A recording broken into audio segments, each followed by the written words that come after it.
I'm Anna Runkle, also known as the Crappy Childhood Fairy, and today I want to talk about something a lot of people who had trauma as a child are experiencing now, and that's depression.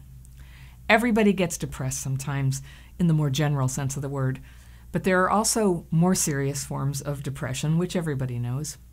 And the last time I was seriously depressed was over 25 years ago, when I was attacked on the street. I had a head injury, I lost an important relationship, and my mom died, like all in the same couple of months. And I talk about this experience a lot because it's that crucial time in my life where my childhood PTSD got overwhelming. And then by some kind of luck, I was shown the daily practice that I'm talking about and teaching all the time on this channel, the techniques for writing fears and resentments and meditating afterward, that I credit with healing my PTSD and saving my life. And since I started using those techniques, depression has never hit me in that serious way again. Yet almost every time I see a doctor, they suggest I take antidepressants. They push them for everything from stress to headaches to foot pain to insomnia to hot flashes. And even though I tell them over and over again that short of imminent death, I would not want to take antidepressants, I treasure my brain chemistry.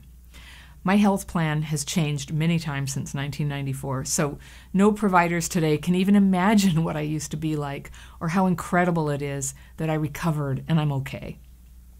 But I know how precious my well-being is and what a miracle it is that I recovered from the depression and the childhood PTSD. And I expect if you could measure my brain chemistry back then compared to now, there would be significant changes. I love my brain and everything that it allows me to do. It allows me to know things, to have intuition, to sense when I've made a mistake, when I've been wronged, when something good is in front of me. I trust my brain, and I stay busy showing other people how to heal their brains as well. There are many simple, proven strategies to treat depression and anxiety, yet the myth that depression is caused by a chemical imbalance has driven 3 decades of progressively growing and not very effective mass medication of the population. More than 1/4 of women my age in the United States are on antidepressants, and more than 1 in 7 people overall.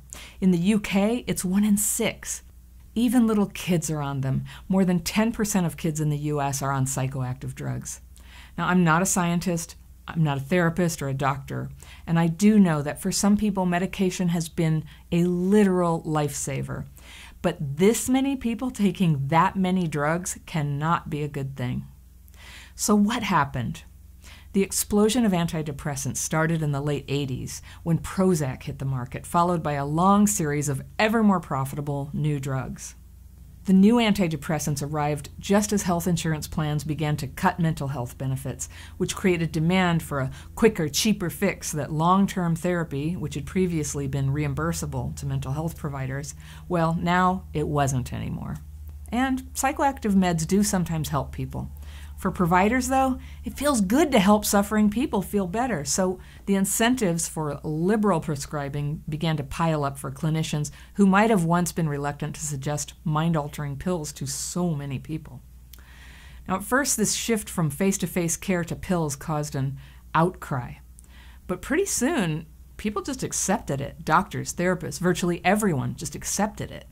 We started to see beautiful, perfect families in colorful gardens advertising antidepressants on TV. And at first, those machine gun disclaimers about how they may cause diarrhea, tremors, dry mouth, and sudden death, it seemed like a parody, and it made us laugh.